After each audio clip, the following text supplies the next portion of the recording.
कल्याणानां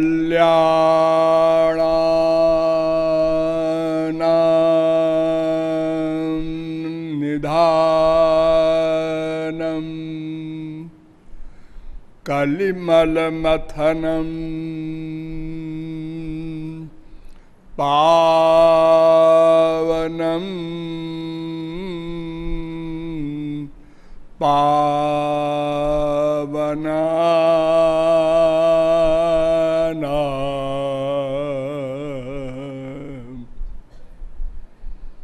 पाथेयं यन्मुमुक्षो सपदि परिपद प्राप्तये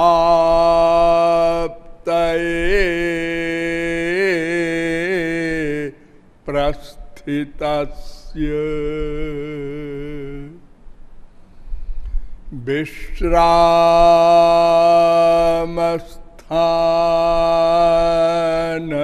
विश्रामस्थानमेकं कविवरवचसा जीवनं सज्जनानां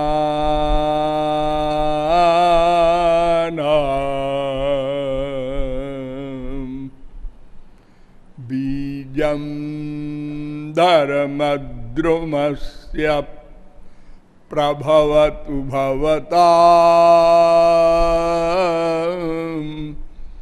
भूतये राम नाम मधुर मधुर में तन मंगलम मंगलानां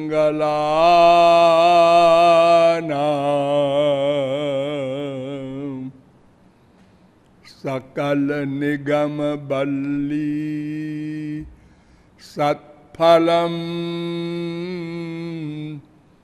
चित्स्वरूपम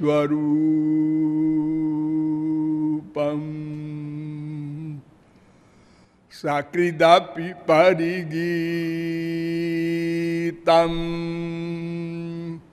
श्रद्धया हेलया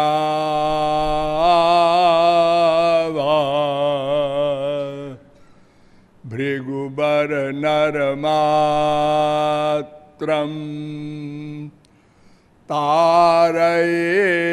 तारयेत् कृष्ण नाम।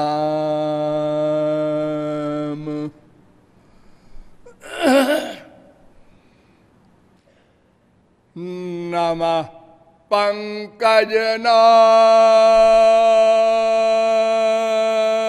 पंकजनाभाय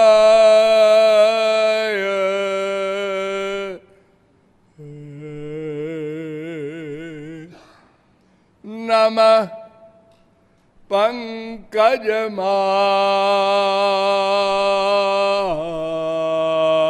पंकजमालिने नमः पंकजनेत्राय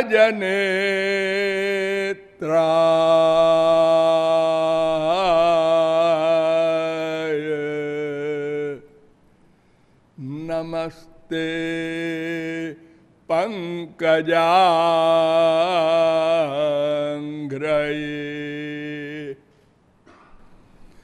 यो ब्रह्माणं विदधाति पूर्वं यो वै वेदांश्च प्रहिणोति तस्मै तग्वंहा देवमात्मबुद्धिप्रकाशं मुमुक्षुर्वै शरणमहं प्रपद्ये।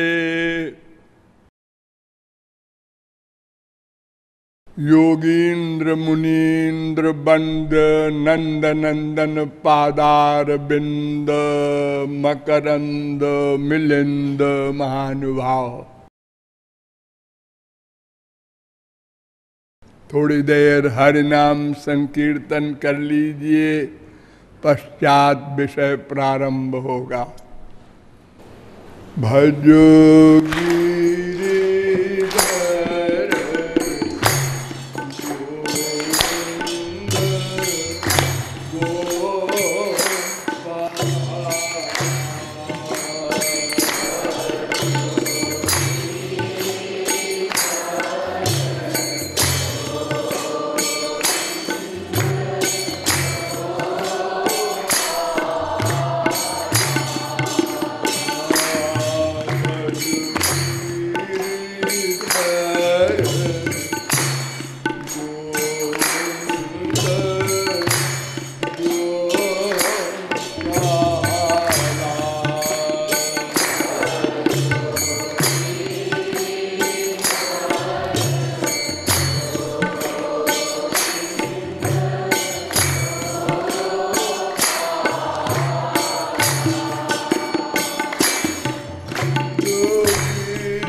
वृंदावन बिहारी लाल की।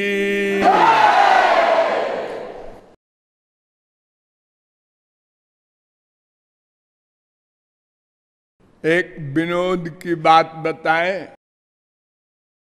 हम वंदना में एक श्लोक बोलते हैं, नमः कमल नाभाए।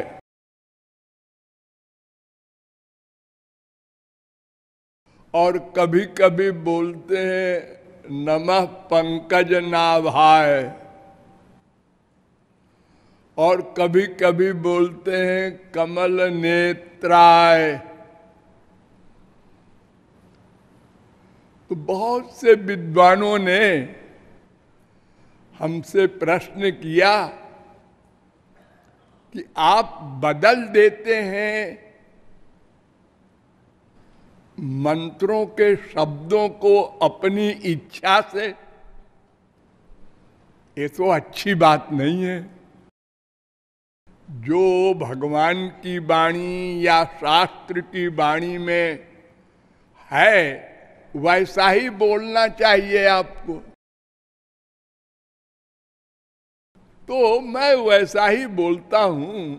उनको सभी शास्त्रों वेदों का अध्ययन नहीं है, इसलिए वे लोग ऐसा कहते हैं। कहा था, मैंने उनको समझा भी दिया था कि ये तीनों श्लोक शास्त्रों के हैं, वेदों के हैं, हमारे घर के नहीं हैं।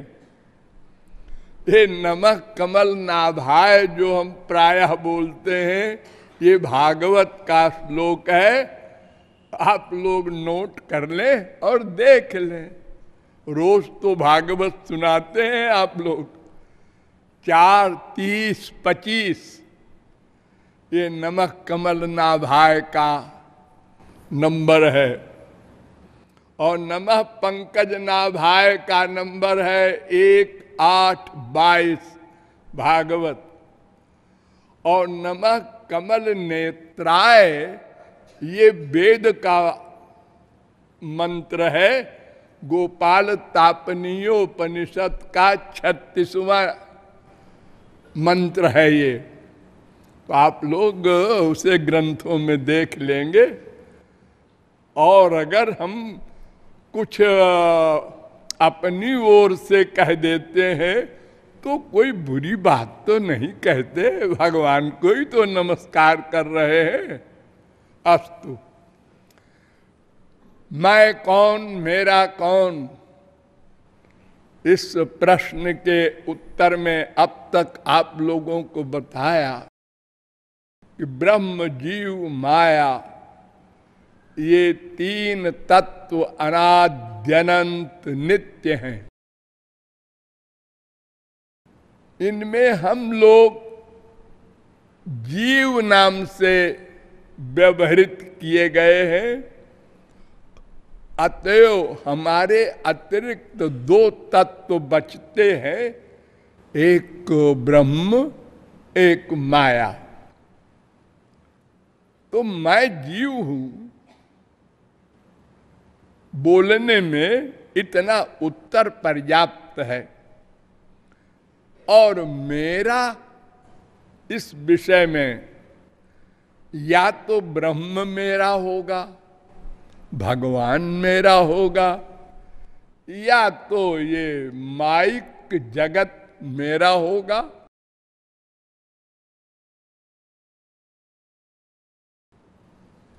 इस पर गंभीर विचार किया गया, अनेक प्रमाणों तर्कों के द्वारा, और अंत में वेदों शास्त्रों की शरण ग्रहण की गई और बताया गया कि ब्रह्म अथवा श्री कृष्ण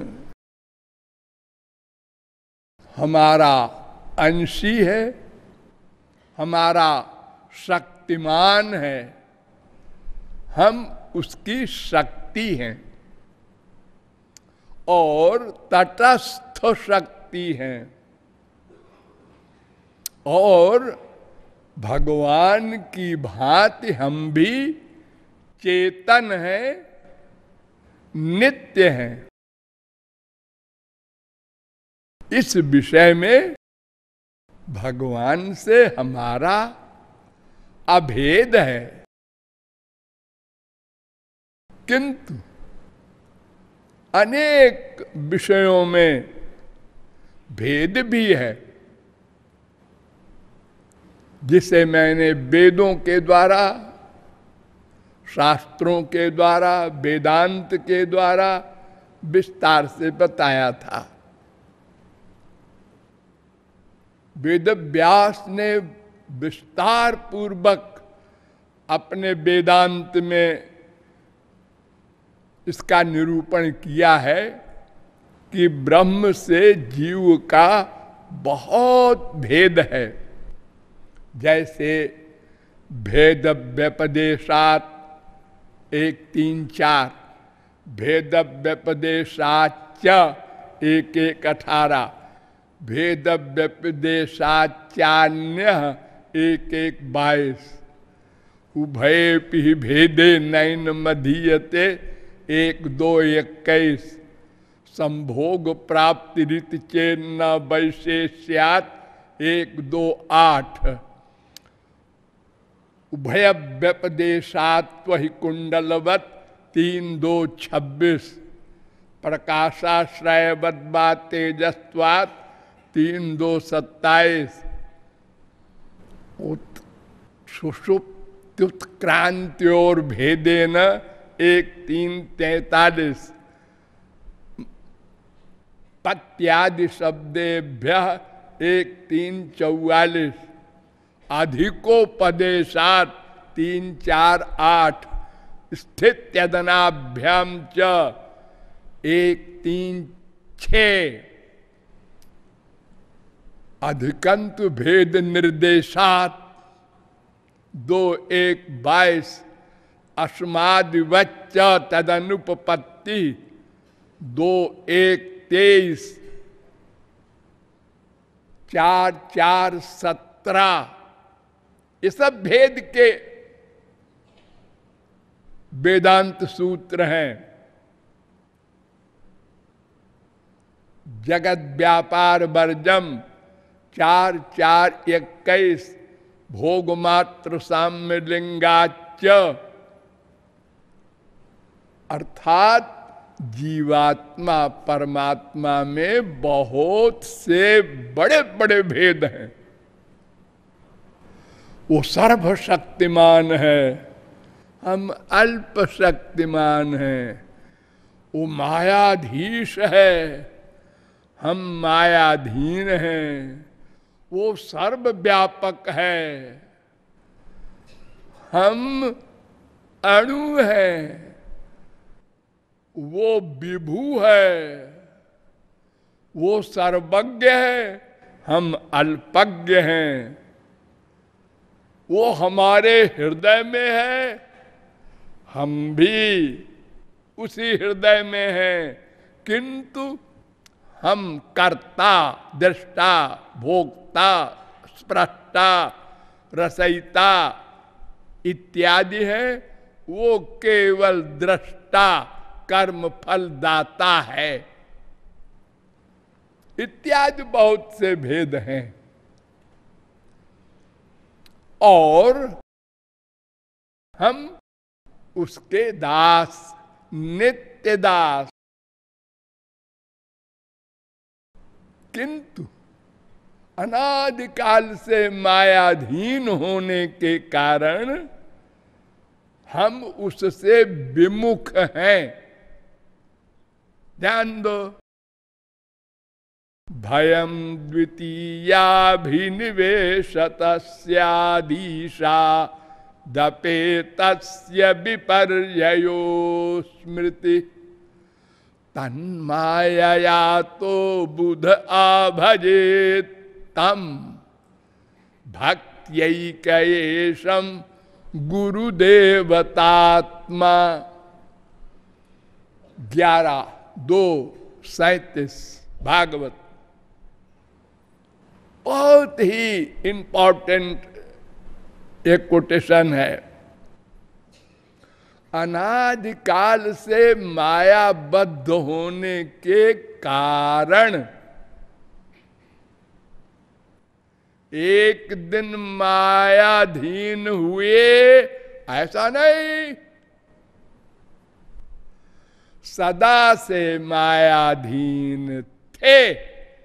इसलिए सदा से माया ने अधिकार कर लिया, कर रखा है। भगवान से विमुख होने के कारण माया ने अधिकार कर रखा है।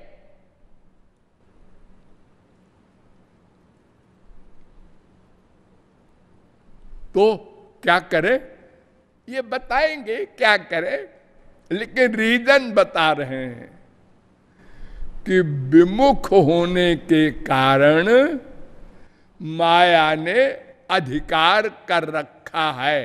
क्यों जी? हम भी चित, भगवान भी चित। चित माने चेतन। भगवान पर माया ने क्यों नहीं अधिकार कर रखा? हमारे ऊपर क्यों कर रखा है? हम चित कण हैं, वो विभू चित है।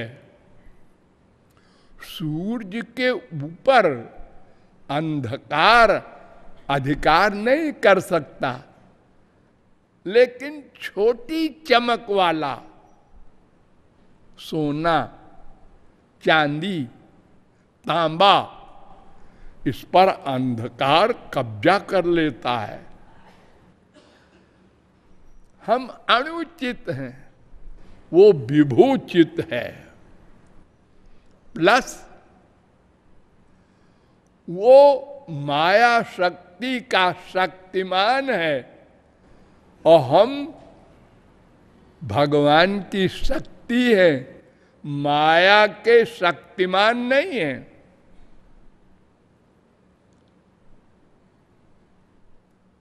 पश्चात आपको बताया गया कि माया संबंधी जगत का सुख मेरा सुख नहीं है, ये अनुभव है। अनादिकाल से प्रतिक्षण संसार के सुख का अनुभव कर रहे हैं। संसार 3 गुण का होता है, अजा मेकाम लोहित शुक्ल कृष्णाम बहवी प्रजा सृजमानाम स्वरूपाः अजो ये को जुषमाणो नुषेते जहाते नाम भुक्त भोगा मजोन्यः। श्वेताश्वतरोपनिषद 4:5।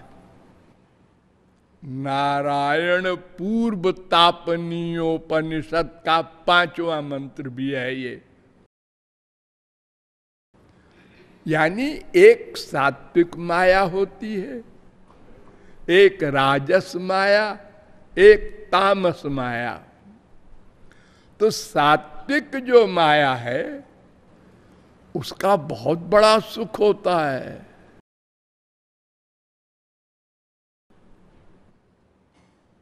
थोड़ा सा आइडिया आपको दे दें, जब आप लोग सोने जाते हैं और ऐणे बैणे ढंग से पैर करते हैं, हाथ करते हैं, सिर करते हैं अपनी पलंग पर, सबका अलग अलग स्टाइल है। तो उस समय जब आप ध्यान करते हैं, सो जाऊं सो जाऊं सो, तो जब जागृत से आप स्वप्न में घुसे, यानी सो जाऊं सो जाऊं सो, वो घुसते समय जो आपको आनंद मिला वो माया का सात्विक सुख है। इससे भी बड़ा सुख ज्ञानियों को मिलता है आत्मज्ञान की समाधि में, लेकिन वो भी माइक। तो माया का सुख भी कोई साधारण नहीं होता।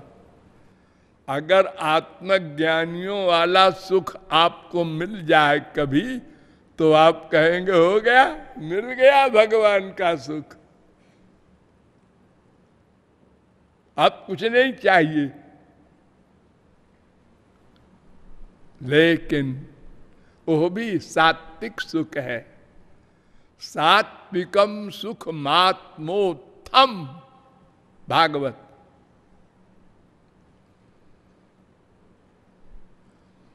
ये आत्मा का सुख है सात्विक। तो संसार का सुख भी वो आभास है असली सुख का, असली सुख नहीं है। तो फिर ठीक है, हमारा जो सुख है, हमारा आनंद, वो आनंद में है। आनंद माने भगवान, भगवान माने श्री कृष्ण। मैंने 3 रूप बताए थे ना श्री कृष्ण के, ब्रह्म, परमात्मा, भगवान। तो ब्रह्म तो आपको मैंने बताया था कि केवल सच्चिदानंद स्वरूप है, वो कुछ करता नहीं, न उसके नाम है, न उसका रूप है, न उसका गुण है, न उसकी लीला है, न उसके धाम है। नहीं है तो, लेकिन वो प्रकट नहीं होते। देखो बीज होता है ना, गेहूं का, धान का, चने का, आप लोग उसका आटा बनाते हैं, यही गेहूं खेत में डालते हैं तो पेड़ बनता है। तो उस गेहूं के बीज को जब आप देखते हैं तो कहते हैं हाँ हाँ इसमें आटा है और थोड़ा चोकर है, बस इसी का नाम गेहूं है। नहीं नहीं, इसमें पेड़ है, डाले हैं, पत्ते हैं, फूल है, और एक बीज में 50 बीज पैदा करने की शक्ति भी है। जब खेत में डाला तो 2 महीने बाद देखा, अरे तो वैसे ये ब्रह्म में शक्तियां तो सब हैं। अरे वो श्री कृष्ण ही तो है, लेकिन प्रकट नहीं होती। 1 साल 2 साल 10 साल बोरे में रखे रहो गेहूं, अंकुर नहीं पैदा होगा। और दूसरा रूप जो परमात्मा का है वो 3 प्रकार का होता है। एक परमात्मा का रूप होता है कारणार्णवशाई, कारणार्णवशाई, अनंत कोटि ब्रह्मांड में वो व्याप्त होता है परमात्मा का रूप। माया से स्पर्श नहीं है उसका। और दूसरा है परमात्मा का रूप उसी कारणार्णवशाई का अंश, गर्भोदशाई, वो एक ब्रह्मांड में व्याप्त है परमात्मा।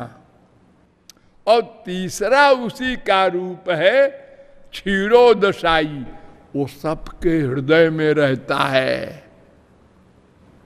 जो मैंने बताया था ना, 2 पर्सनैलिटी आपके हृदय में है।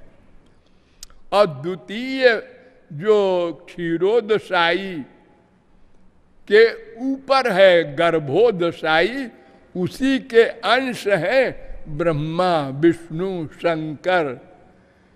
और ये अनंत ब्रह्मा है, अनंत विष्णु है, अनंत शंकर है। क्यों? वो एक एक ब्रह्मांड में एक ब्रह्मा, एक विष्णु, एक शंकर होते हैं।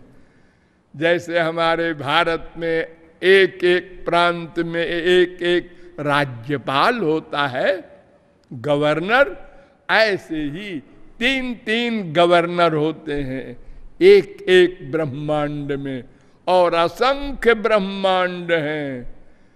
संख्याचेत रजसामस्ति न विश्वानाम कदाचन। ब्रह्मांडों को कोई गिन नहीं सकता, करोड़ अरब नहीं, अनंत हैं। तो अनंत ब्रह्मा विष्णु शंकर हैं। इनके ऊपर वो कारणार्णवशाई महाविष्णु हैं, वो भी श्री कृष्ण के अंश हैं।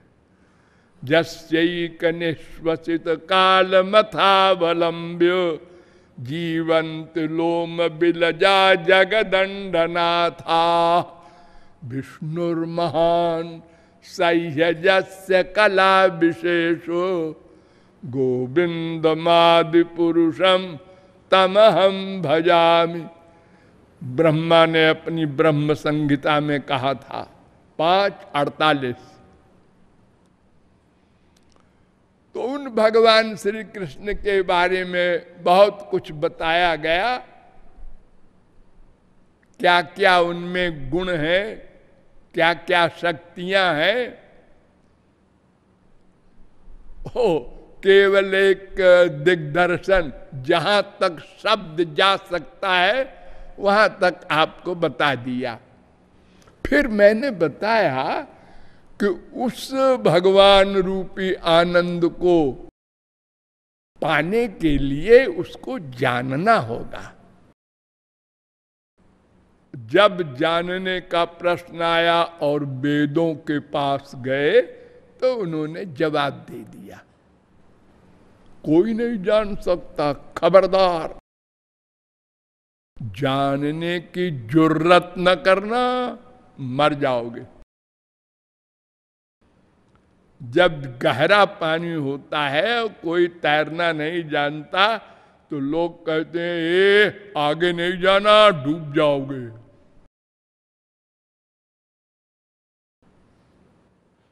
और क्यों डूब जाओगे ये भी बताया गया कि तुम्हारे पास वो शक्ति नहीं है तैरने की, यानी इंद्रिय मन बुद्धि माइक है, वो वहां नहीं जा सकते। हम निराश हुए, लेकिन फिर वेदों ने हमको सहारा दिया कि नहीं नहीं, वो जाना जा सकता है, पाया जा सकता है। अनंत जीवों ने उसको प्राप्त किया है।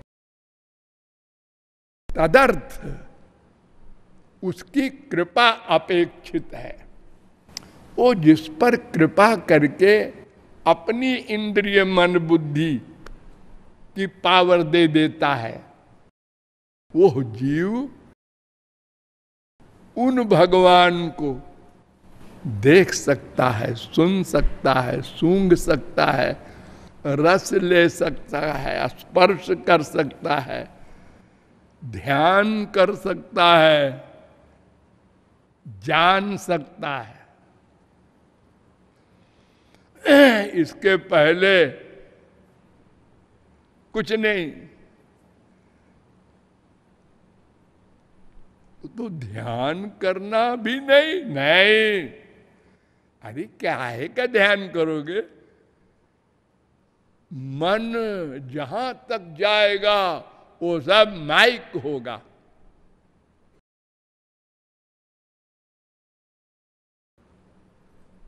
तो वो कृपा किस पर आधारित है, यहां तक आप गए थे। अब आगे चलिए। कृपा के लिए हमको भी कुछ करना होगा। देखो, कोई वस्तु सामने है, लेकिन देखने के लिए क्या चाहिए? आंख। आंख में मोतियाबिंद न हो, ठीक ठाक हो आंख, तो सामने की वस्तु दिखाई पड़ती है। हाँ, लेकिन अंधेरा हो तो नहीं दिखाई पड़ती। और बढ़िया आंख है, अरे वो कितनी बढ़िया हो जी, अंधेरे में नहीं दिखाई पड़ती कोई चीज। तो इसका मतलब प्रकाश भी हो और आंख भी ठीक हो। हाँ, दोनों कंपलसरी है। तो उसी प्रकार वेद कहता है तप प्रभावाद देव प्रसादाच। तप और कृपा मिक्सचर हो करके, यानी हम भी चले कुछ दूर, वो भी आवे कुछ दूर, तब मिलन हो। अपनी जगह खड़े रहेंगे तो नहीं होगा। अरे तो हम कहां तक जाएंगे? जहां तक जा सकें जाए। जब थक जाएंगे तो वो हमको मिल जाएगा। क्या मतलब? मतलब हमको भी कुछ करना है, तब वो कृपा मिलेगी। क्या करना है हमको? वेदों के पास चलो। वेदों ने उपनिषदों में वेदों का जो उत्तर भाग है उसको उपनिषद कहते हैं। समझ लो सब लोग, क्या बलाय है उपनिषद, जिसकी तारीफ मैक्स मूलर, शापनहार, बड़े बड़े विदेशी लोगों ने की है कि उपनिषद तो सूरज के समान है और देशों की जो फिलॉसफी है वो किरण के समान है।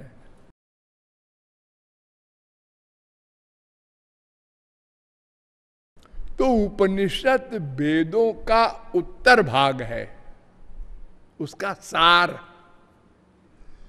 और उपनिषदों का सार है वेदांत, ब्रह्म सूत्र जो हम बोलते हैं ना, वेद व्यास का। और ब्रह्म सूत्र और उपनिषद इन सब का सार है भागवत।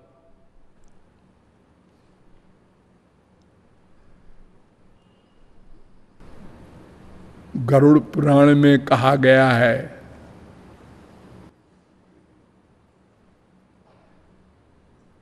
अर्थोयम ब्रह्म सूत्राणाम सर्वोपनिषदाम अपि।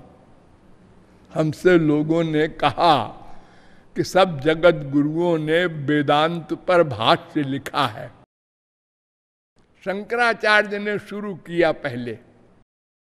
भाष्य माने मतलब, अर्थ, क्योंकि वो छोटे छोटे सूत्र हैं। अथा तो ब्रह्म जिज्ञासा हो गया, जन्माद्यस्य जता हो गया, तत्तु समन्वयात हो गया, स्मृतेश्च हो गया, स्मरन्ति च हो गया, दर्शनाच हो गया। ऐसे ऐसे सूत्र हैं दो दो शब्द के, और उनका अर्थ बड़ा लंबा लिखा है इन लोगों ने। एक सूत्र का अर्थ 250 पेज में।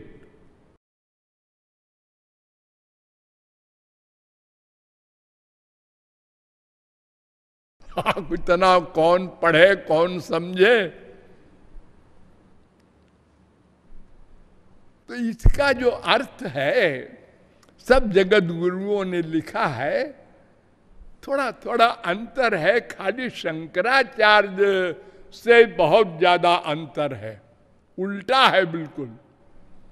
शंकराचार्य ने अपने भाष्य में लिखा है, सगुण साकार भगवान श्री कृष्ण माइक हैं, सत्व गुणी हैं, ब्रह्म नहीं है। और श्री कृष्ण की भक्ति भी किया है। दोनों बातें हैं उनकी। वो मैंने आपको कई बार बताया है कि वो भगवान कृष्ण की जो आज्ञा थी उसी के अनुसार उन्होंने ये सब किया है। लेकिन भागवत को नहीं छुआ शंकराचार्य ने, क्योंकि अगर भागवत का भाष्य लिखते तब तो पहले ही उनको मानना पड़ता श्री कृष्ण ब्रह्म के बाप हैं। बाप माने प्रतिष्ठा, आश्रय। ब्रह्मणो ही प्रतिष्ठा हो अमृतस्याभ्यस्य च। मैंने बार बार आपको बताया है कि ब्रह्म का आश्रय भगवान है, श्री कृष्ण है। परमात्मा का आश्रय श्री कृष्ण है। समस्त अवतारों का आश्रय श्री कृष्ण है। सब उन्हीं से संबद्ध हैं, उन्हीं के अंडर में हैं।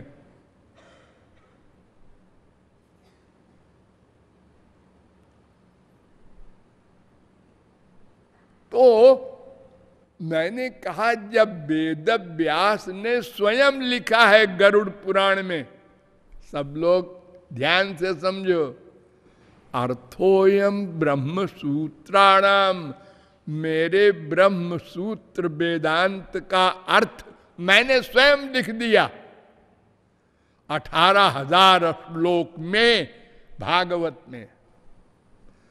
सब लोग पढ़ लेना, अपनी टांग ना अड़ाना कोई। और फिर भी अड़ा दिया सबने।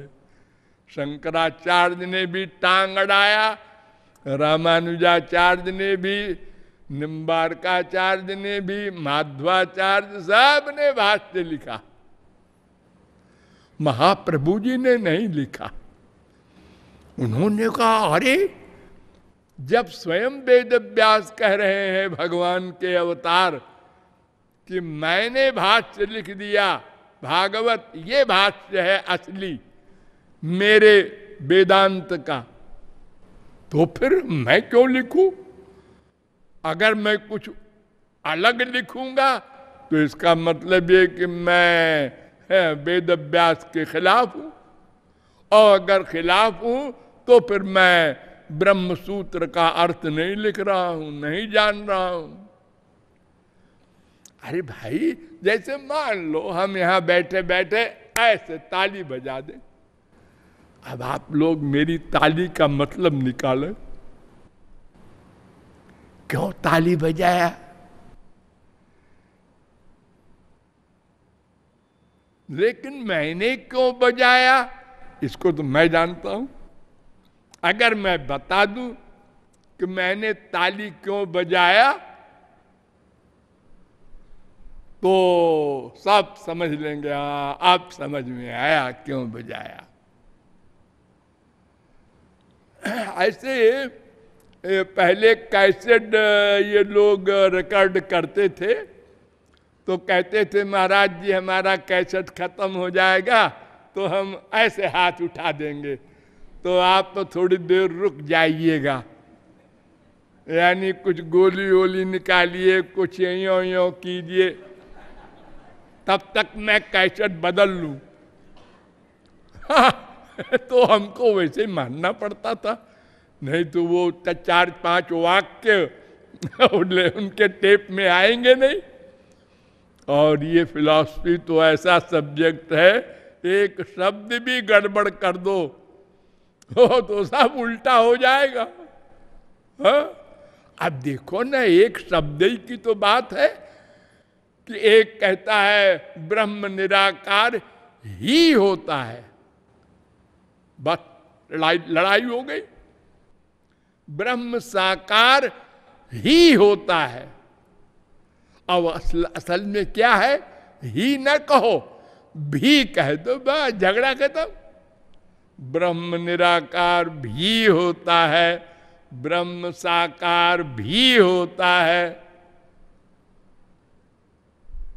एक शब्द का मामला सब उल्टा हो जाता है। तो वेद व्यास ने स्वयं भागवत लिख करके हम लोगों के लिए इतना बड़ा कल्याण किया, इतनी कृपा की कि विस्तार से हम समझ लेते हैं।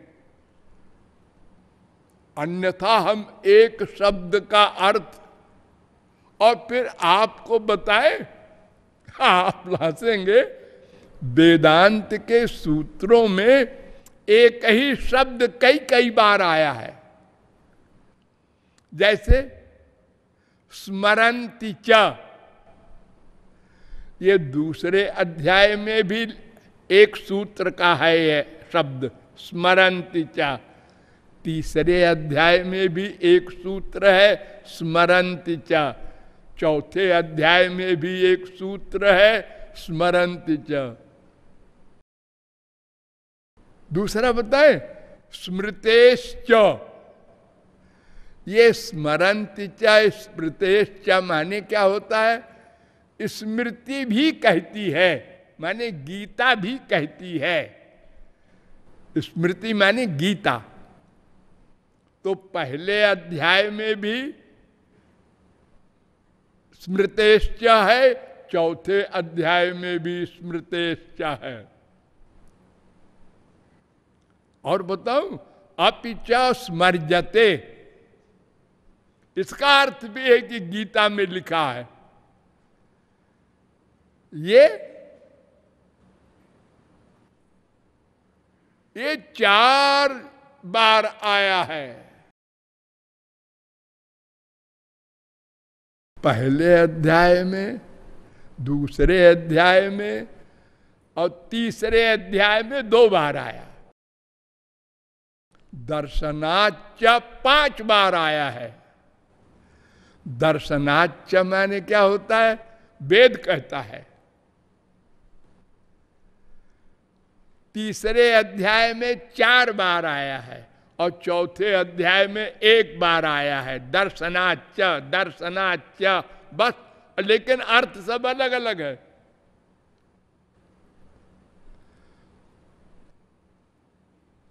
और बताओ, दर्शयति च, ये तीसरे अध्याय में 2 बार आया है।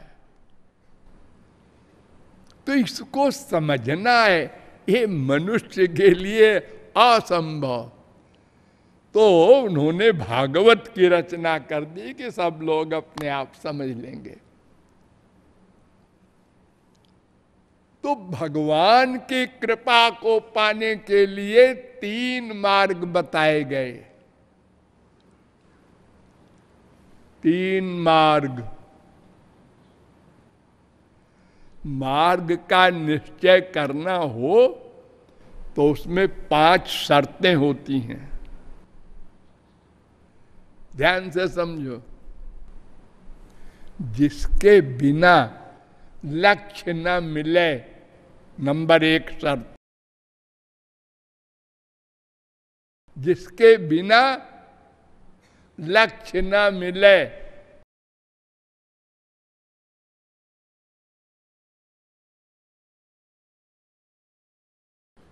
नंबर 2,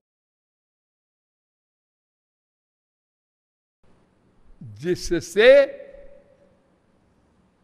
लक्ष्य अवश्य मिले।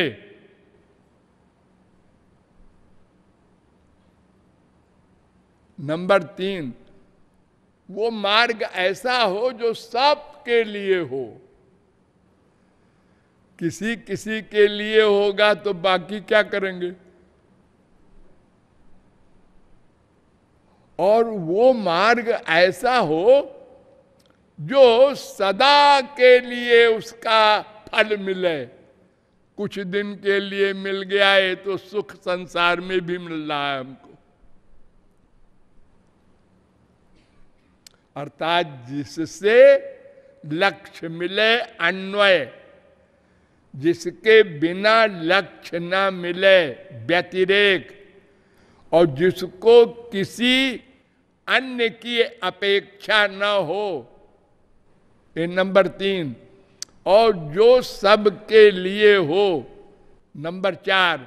और जो सदा के लिए फल दे, नंबर 5। ऐसा मार्ग कोई हो तब वो कृपा मिलेगी।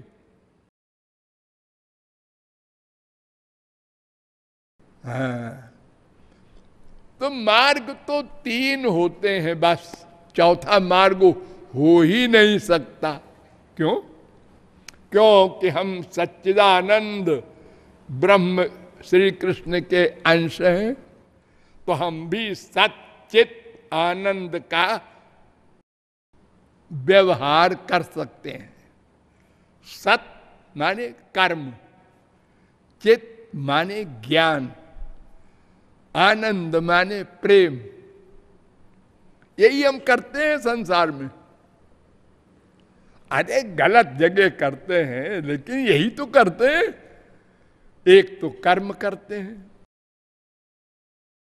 हाथ पैर आंख कान नाक सबसे, और एक ज्ञान नॉलेज, और एक प्रेम, माँ बाप बेटा स्त्री पति अपने शरीर, इन सब से प्रेम करते हैं हम लोग। इसलिए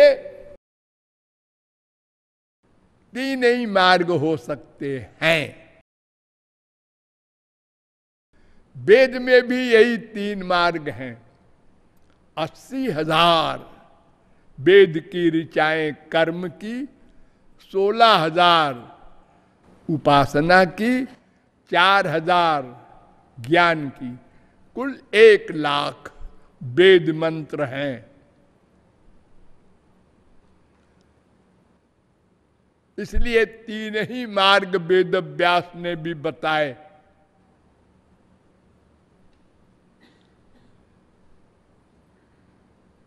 योगास्त्रयो मया प्रोक्ता नृणाम श्रेयो विधित्सया ज्ञानं कर्म च भक्तिश्च नोपायो न्योस्ति। और कोई उपाय नहीं है। 11:20 भागवत। वेदा ब्रह्मात्म विषया त्रिकांड विषया इमे। 11:21-35 भागवत। 3 कांड है वेद में और भागवत वेद है। ये 5वां वेद कहलाता है।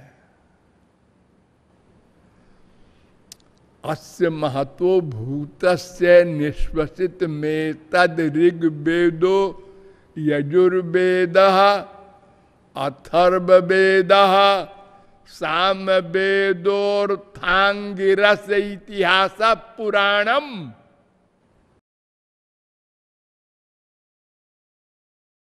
मात्रेयिणी उपनिषद 6:32। ये मंत्र बृहदारण्यकोपनिषद में भी है 2:4-10। और छांदोग्योपनिषद भी कहता है इतिहास पुराणम पंचमम वेदानाम वेदम 7:1-2। इतिहास पुराणंच पंचमो वेद उच्यते। भागवत भी कहती है इदम भागवतन नाम पुराणम ब्रह्म संहितम।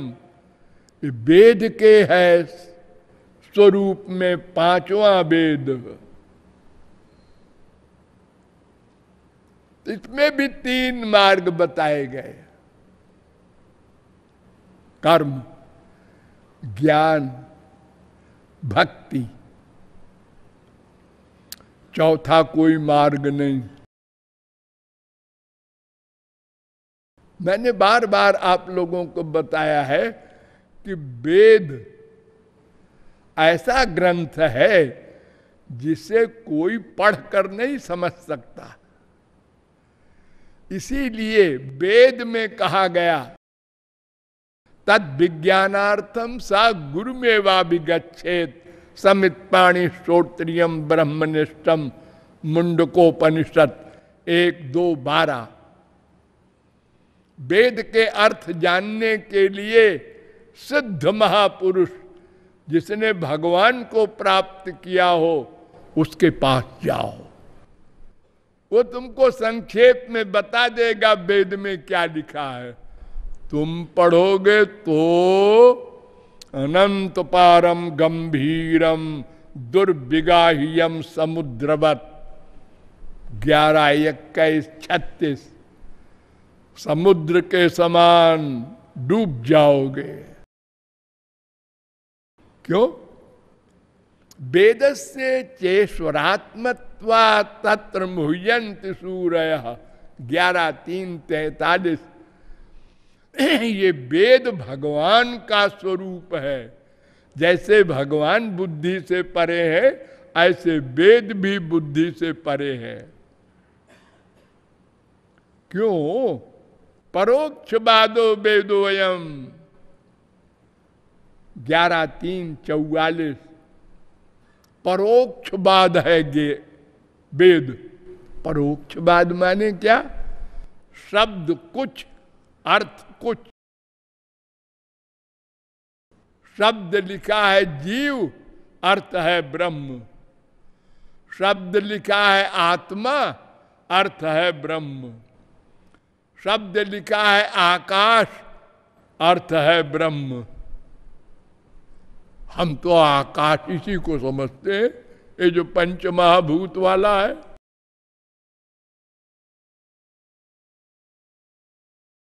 अरे जब वेद प्रकट हुआ भगवान सो रहे थे, उनके मुख से हास्य निश्वसित नींद में सो रहे थे और वेद निकल पड़े।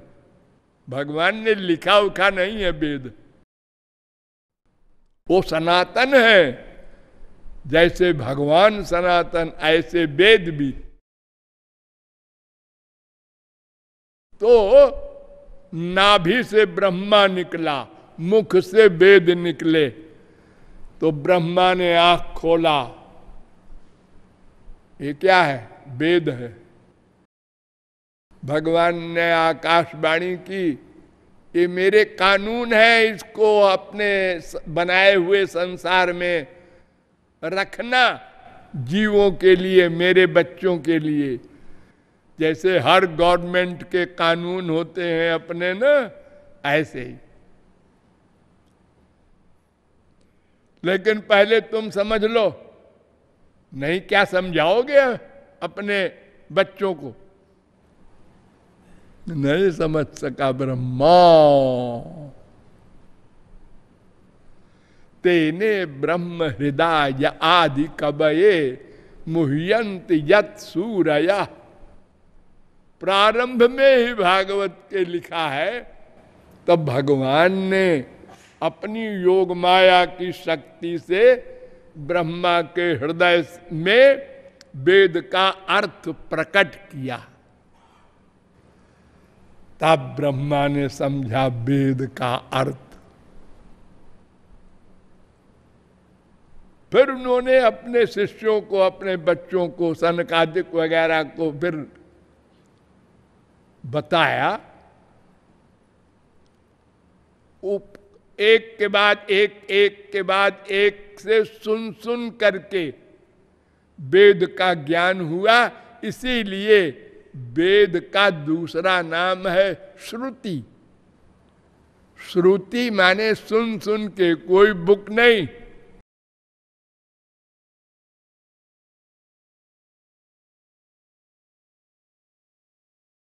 तो वेद के ज्ञान के लिए पढ़ना खतरनाक। इतनी विरोधी बातें लिखी है कि आप कंफ्यूज हो जाएंगे। बजाय ज्ञान होने के और चक्कर में पड़ जाएंगे।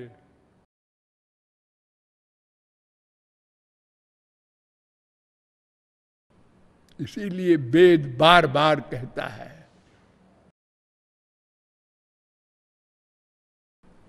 जाओ तत्वज्ञ के पास जाओ, महापुरुष के पास जाओ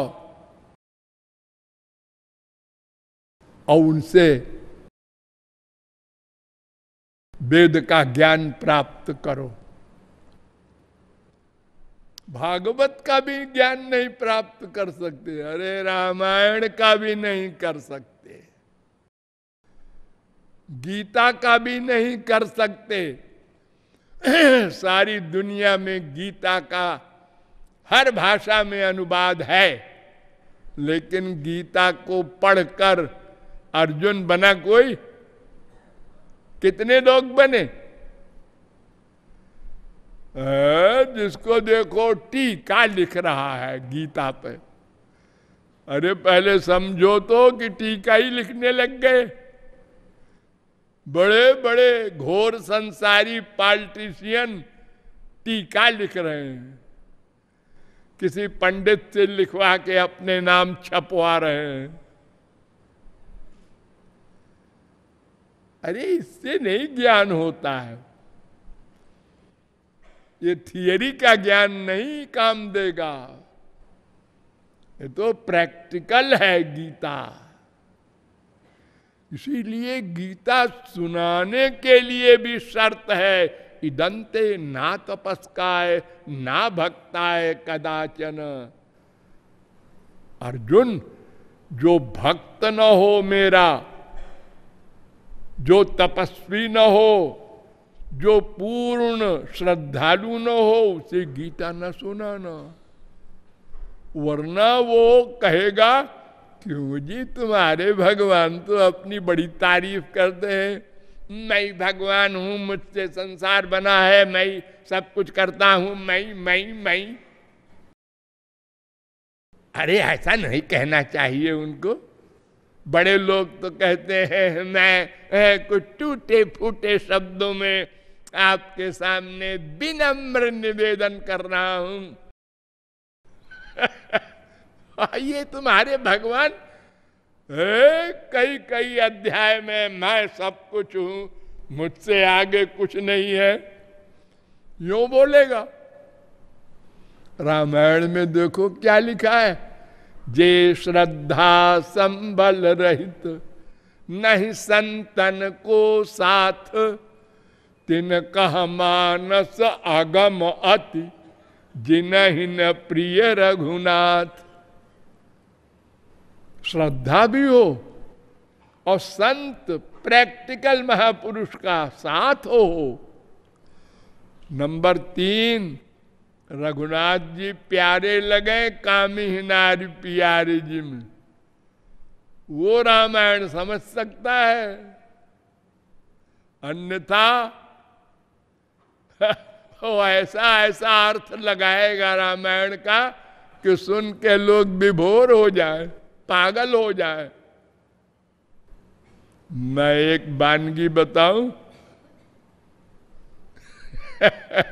रामायण में एक चौपाई है, कोटि कोटि मुनि यतन कराही, अंतराम कही आवत नाही। करोड़ों प्रयत्न करते हैं बड़े बड़े योगींद्र मुनींद्र, लेकिन मरते समय भगवान का नाम नहीं ले पाते। इतना दुख होता है मरते समय, सब भूल जाता है, न भगवान न संसार। इसका पंडितों ने क्या, रामायण के वक्ताओं ने क्या अर्थ लगाया पब्लिक के आगे मजाक के लिए कि लोग हंसे हमको हमारा कथा सुन के। उनने कहा इसका मतलब चौपाई का ये होता है, एक टी मुनि थे, टी मुनि नाम था उनका, वो किसी गृहस्थी के घर आए और बरांडे में बैठ गए आके।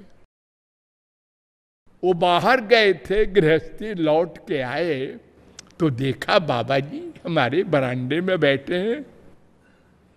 तो उन्होंने पूछा कोटि को, कोटि को, कोटि कोटि है ना, तो उसको आगे वाले टी को हटा दिया, कोटि को, कौन टीका है हमारे बरांडे में? तो उन्होंने कहा टी मुनि, मेरा नाम है टी मुनि।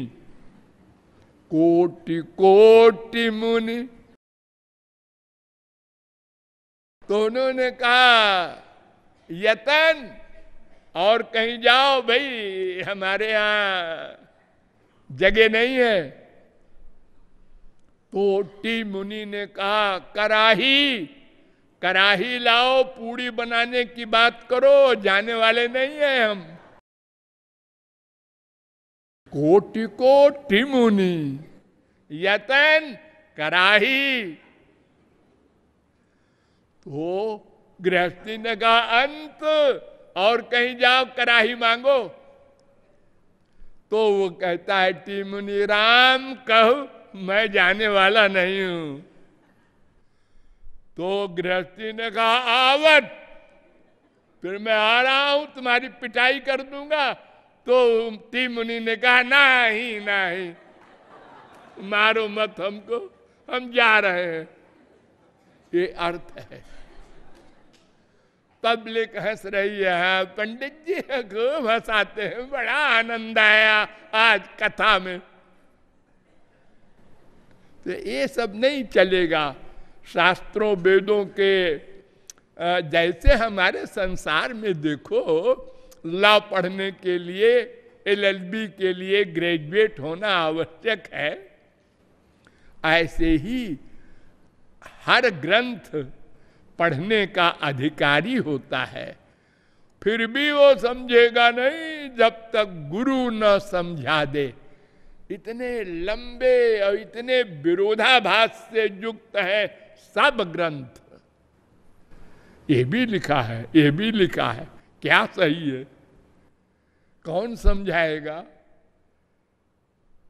पंडित लोग क्या समझाएंगे बेचारे?